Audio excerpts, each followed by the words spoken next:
Hello and welcome to The Nation. I'm GERARD. It's said that the ECER is closer than you think. Today we take a closer look at the East Coast Economic Region, or ECER, which plays a significant role in Malaysia's economic landscape. Joining us is DATO RAGU SAMPASIVAM, Chief Operating Officer of the East Coast Economic Region Development Council. He'll share insights on why the ECER is emerging as a prime destination for investment, highlight its success stories, and outline the vision for its future. Dato, thank you very much for joining us. I'd like to begin with this. I saw a quote of yours: with strategic investments in infrastructure and industry, ECER is rapidly becoming a hub for economic activity, attracting significant interest from both domestic players and international players. That's one of your quotes, which we picked up from X. Having said that, let's start with a little bit of a background about, so there's ECER and the ECERDC. We get a bit of a clarity on what this is. Yeah. Good afternoon, Mr. Gerard. Thank you for having us. The ECER is the region which comprises, or the East Coast Economic Region, which comprises Kelantan, Terengganu, Pahang, and the districts of Mersing and Segamat. Recently, we added Segamat into the ECER landscape. And we have a master plan which was formulated by Petronas way back in 2007, sort of laying out a roadmap for how to develop this region itself. As you know, there was a regional imbalance. West Coast was developing very fast and the East Coast was seen to be a bit backward. So the ECER that was the big talk in the 70s and 80s, isn't it? Yes, yeah. And this was finally implemented in 2007, 2008.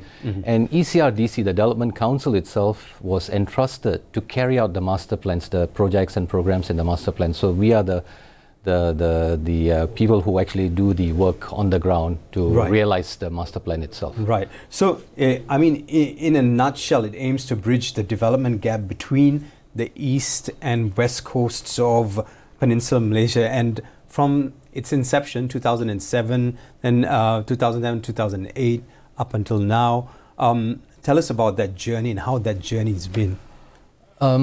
It has been a good one. Like I said, we had the master plan to guide us how to move forward. We had certain projects and programs highlighted. And I'm happy to say till to date, we have garnered about 160 billion committed investment, of which almost about 60% has been realized on the ground. That means, and this has got economic spillover where jobs have been created and entrepreneurial opportunities have been given to the local public. So it is a game changer. And plus, we implemented about 100 over projects, of which 99 of them are completed, about 90% success rate. And some notable ones are the expansion of Kuantan Port, which has allowed for better economic, it's a catalytic kind of a project. We have also had some successful agriculture projects and manufacturing companies which have come in because of that. Are there any challenges at this point the ECERDC or the Development Council has faced in promoting economic development? And I'd like to go back to the great lockdown, COVID. Yes. That kind of changed the whole game for us. What was it like for the ECERDC? We adapted. It was tough, like for everyone else. We were not allowed to move and all. And one of our primary objective is to realize investments on the ground. And for that, we need to engage with potential investors.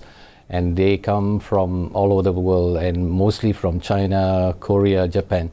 And we have to engage with them. We have to see them face to face. But it was good that during the MCO, the government allowed for certain regulated visits by these investors. So we did facilitate those kind of visits. And so that happened in the thick of COVID? Yes, it did. It did. In fact, we brought a new industry from Germany, the RV, recreational vehicle.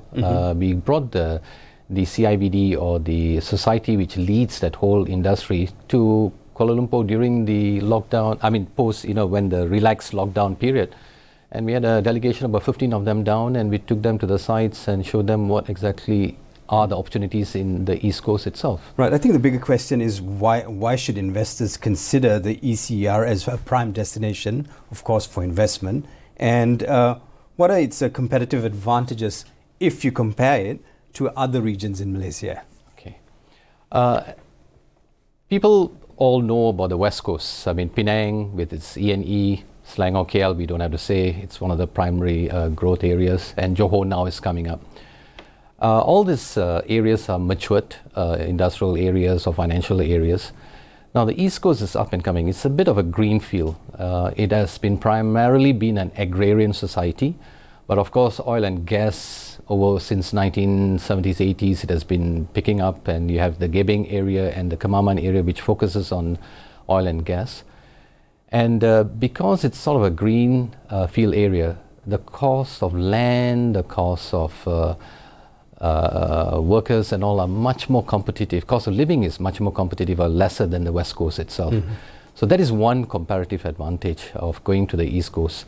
And that's why when ECER was formed, ECRDC, we looked into creating areas where investors can easily come and invest. We created industrial parks to facilitate those kind of investment. So that's a kind of advantage for investors. Plus, the East Coast is facing the South China Sea. The world's upcoming biggest economy is China. Either we buy from them, they are one of our biggest trading partner, and Japan is there, South Korea is there, and the sailing time from East Coast to these countries are much nearer than compared to if you're coming from the other side itself. So these are some of the advantage we are trying to sell to the investors, that why don't you consider this? Your cost of land is lower, the gas and oil are there, so it's a kind of comparative advantage for them. Now, having said what you've said, and before we take a quick break, you say that the East Coast is very much an agrarian swath of land, and with a lot of talk the world over about green initiatives, about greening projects, so on and so forth. What has been injected into the ECER by the ECRDC with regards to all these talks, the murmur about green initiatives and these ongoing projects around the world? How are you all embracing this there? Okay. If in our master plan, we have always said ECR is a competitive, dynamic and distinctive region. The word distinctive actually applies to a few aspects. One is we have got almost 50% of Peninsular Malaysia, and bulk of it is actually a green forested area. We have one of the best beautiful islands and beaches in Peninsular Malaysia. So our initiative from day one is to take care of these assets, and we have tourism projects and environmental projects which have actually tried to maintain the greenness of this area. And it is now becoming a benefit to us in, we are talking about carbon trading and carbon footprint and things like that. So there can be an offset of that. We are also working closely with Petronas now to look into carbon capture and storage. The old oil fields off the coast of East Coast are ideal for storage of carbon that is captured in the air. So we've established this already. We are now in the process of it, and Petronas is leading this with their partners. And we see in another couple of years or so, that could be one of the key advantages of companies which are investing in the East Coast to leverage on, to comply with the ESG and SDG, especially the ESG and green requirements. Right. So that's how we have been trying to maintain the greenness of the East Coast itself. Dato, we'll take a quick break. Yeah. When we come back, we'll talk about success stories of the ECER. We are joined by Dato RAGU SAMPASIVAM, the Chief Operating Officer of the East Coast Economic Regional Development Council. So there's the ECER and the ECERDC. We'll come back and talk about a couple of success stories. Stay with us. This is The Nation on Bernama TV. Stay with us.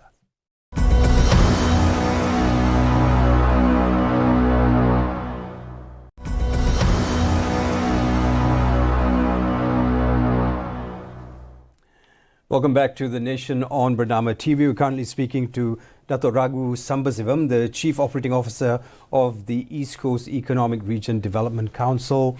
Of course, they are a big part of the ECER. Now, the ECER, you say, is closer than you think. Please tell us why. Okay. Last year, when we had our 15th year anniversary, we coined this phrase, closer than you think, to help the investors and people to understand more about the East Coast Economic Region. If you look at time taken from Kuala Lumpur to Penang, it's at least about 3.5, 4 hours. Johor is now becoming almost 4 hours as well. But from Gombak Toll to Kuantan is about 2 hours. And that's where, as you can see in the map, that's where the bulk of the industries are between Kerteh, Kemaman, right down to Pekan. That's where 80% of our industrial activities are happening. So it's just 2 hours away. So in a national perspective, it's closer than you think. All this time people thought, oh, with the Genting tunnels and all, East Coast is so far away, it's down there that I have to go, but it's not really anymore with the highway there. And with the railway coming up, the East Coast railway line, time travel between Gombak to Kuantan is going to be only 2 hours flat. Gombak to Kuantan is 2 hours flat? Yes. So people are traveling we'll be meeting for lunch, I think. So. Oh, sure. Yeah. In fact, people are traveling from Seremban to KL for work and Ipoh to KL for work 2 hours. So why not Kuantan to KL? So that's why we were trying to say it's closer than you think. That is within the Malaysian context, I mean the internal context. If you look at it from a regional perspective, the travel time, as I spoke earlier, sailing time from Kuantan to say Nanning or Beibu Gulf, which is where the land sea corridor is in China, is about 2 to 3 days. So the sailing time is going to be faster. So if you invest in East Coast, in anywhere in East Coast, you have Kuantan Port, Kemaman Port, can access to these great markets in the Far East in a shorter time period. And with the railway line coming, you have an opportunity to either export. If you want to export your goods to Europe, you can go to Port Klang within 6 hours. The train for cargo between Kuantan to Port Klang by 2028 will take you about 4 to 6 hours. So if you look at it, I mean, when you zoom out and look at it, it'll make sense. This is what Japan did. People travel 300 kilometers to work and back because they had access to do that on a daily basis, 5 days a week. And I think we're heading towards the direction if we're not already there. Yes, it is already happening in Ipoh KL sector. You try to book your tickets in ETS, it's always full. Weekends are even worse. And the towns along the way, like Tanjung Malim, Sungkai and all this Slim River are now growing. So we expect the same growth. Bentong has got a nice landscape, that area, famous for its durians and stuff like that. Ginger also. Yes, the famous Bentong ginger. It can become a residential suburb for the Greater Klang Valley, part of it. And Temerloh will be just an hour away, which is not very far, famous for its ikan patin. And then Kuantan, which has got something unique that KL doesn't have, sorry to say that, but it's got a beachfront. Someone's been doing a lot of traveling, huh? Yeah, no, I have to go to the East Coast. I mean, the beachfront in Kuantan, you have a living setup where you have the beach just next to you. Kuala Terengganu has the same opportunity. So work-life balance.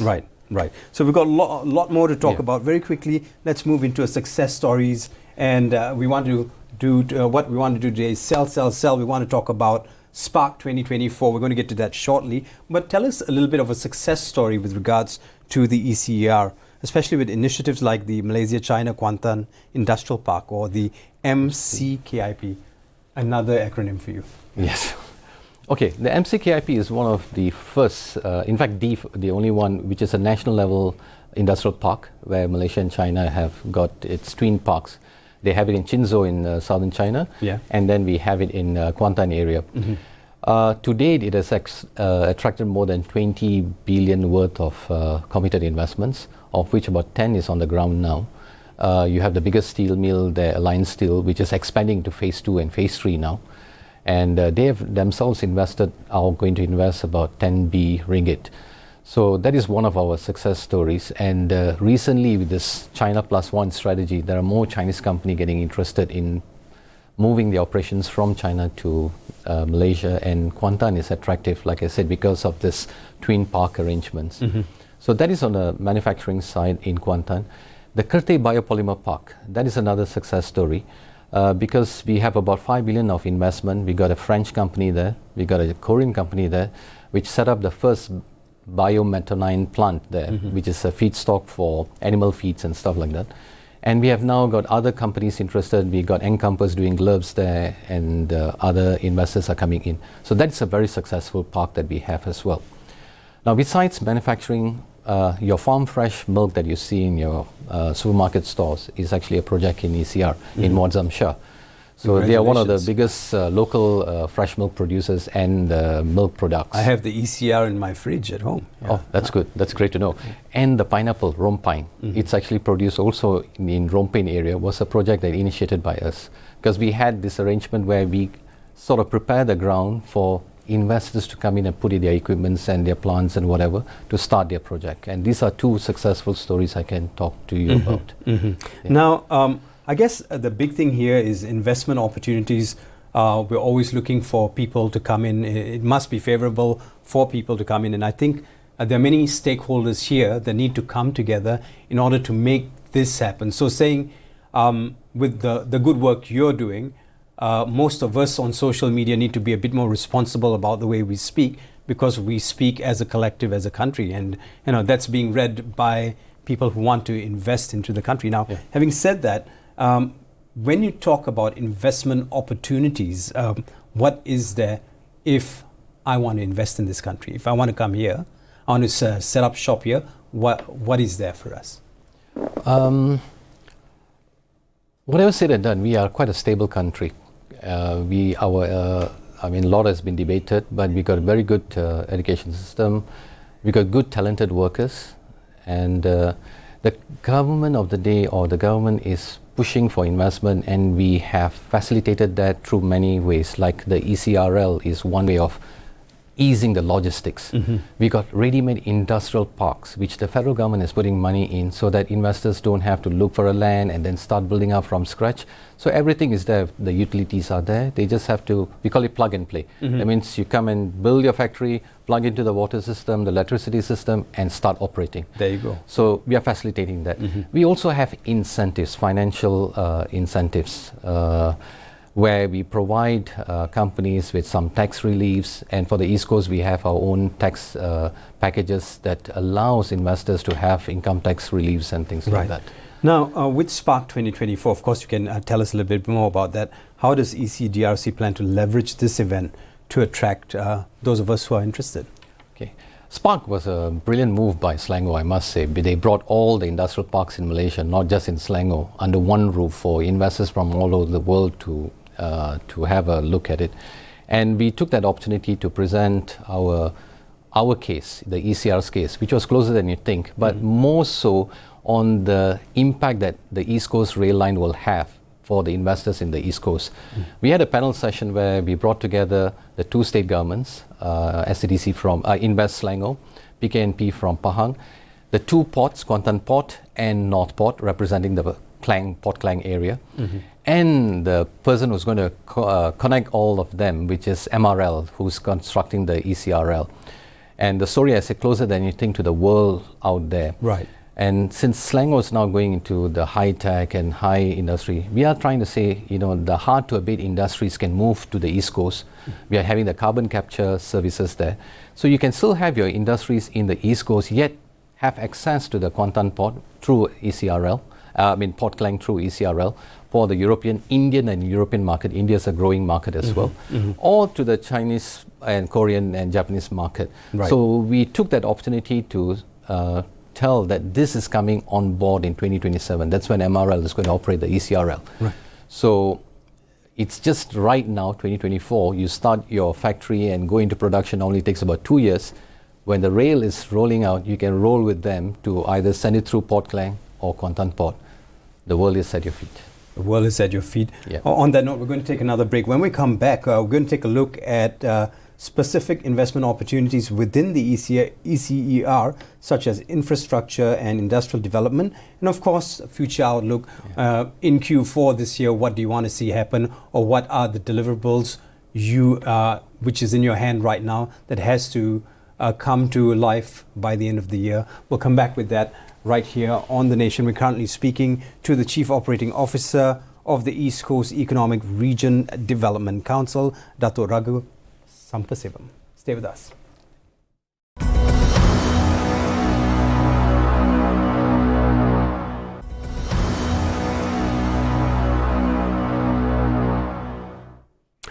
We're currently talking about the ECER right here on The Nation. Dr. RAGU, I'd just like to move into this very quickly. What specific investment opportunities within the ECER, such as infrastructure or industrial development, are currently available for potential investors? Another way of saying it is low-hanging fruits at this point. Okay. As I mentioned earlier, we have industrial parks that we have created. Right. Plug and play. Just go in, come in there. Yeah. They are thematic industrial parks, like we have for automotive. We have big names like in Pekan, like Mercedes is actually producing their C models there. And setting up shop will be seamless. Seamless, because we are like I know it's overused word, one-stop center, but we facilitate between the state and the federal. We work with MIDA, because our role now is to facilitate the investment on the ground. Right. So we help to facilitate that on the ground in like the Pekan Automotive Park. Right. We have the Kerteh Biopolymer Park, which is looking at downstream chemicals and aromatic chemical kind of products, which we are promoting it there because the raw feedstock come from the Kerteh integrated petrochemical complex run by Petronas. Right. And also we are looking at, you see, one of the attractions in the East Coast is actually tourism. With the East Coast Rail coming up, the Central Spine Road coming up in 2026, there is opportunity for the growth of tourism. And at the start, I did mention about recreational vehicle. We are looking at recreational vehicle as a new industry in the East Coast itself. Wow. Because we are going to set up some RV parks for the RVs to have a proper parking and facilities for this. And people can drive, they can have beach run, they can go to the jungle. The national Taman Negara is straddling the 3 states in the East Coast, Kelantan, Terengganu and Pahang. So you got good eco kind of tourism sites to visit. Right. And of course, agrarian society. I mean, we are looking at ourselves, positioning ourselves at the food basket of the nation. We are looking into that. And if you had heard recently the IPR programs where we are looking to develop more agriculture projects. Right. That also ties into food security and exactly. all that. Yeah. So that's exactly our thinking. So we are looking at that as also one of the investment opportunity for investors. Last but not least, I did touch about this earlier about carbon capture. So hard to abate industries, that's what we're looking at. Right. So they have opportunities. I think this whole carbon capture idea, it's playing in my head already. I can see it now. Very quickly, we've got about a minute left. Your vision for the region's economic development over the next decade. Let's not even talk about next decade. Let's talk about the end of this year. End of this year. Yeah. Okay. Your deliverables as the CEO. Yeah, we have KPIs every year, year in, year out. And one of our, 2 of the major KPIs is to commit investment and to realize them. Happy to note that we set a target of 10 billion realization investment for this year. We have passed that mark, but we are not resting on our laurels. We still got commitments to chase. By end of this year, we are hoping to at least hit about 15 billion of realized investment. That means they're on the ground, they're not just on paper. And about another 15 billion on commitment for next year for it to be realized. So that is our target for this year to start with. And we are working on our master plan number 3.0 with a vision up to 2030. So we are coming up with plans and programs that could help us to take us to 2030 and to at least notch up the arrival of investments into the East Coast itself. Fantastic. It looks like the future is bright. You got to wear shades. We'd like to thank Dr. RAGU SAMPASIVAM for making time to be with us. It's clear that the ECER is making impressive strides in driving economic growth and attracting investment with a bright future ahead. It'll be exciting to see how the region continues to develop and contribute to Malaysia's overall prosperity. With that, or rather on that note, I'm GERARD RATNAM together with Dato' RAGU SAMPASIVAM, the Chief Operating Officer at the East Coast Economic Region Development Council, signing out. Thank you very much for staying with us. Bye-bye.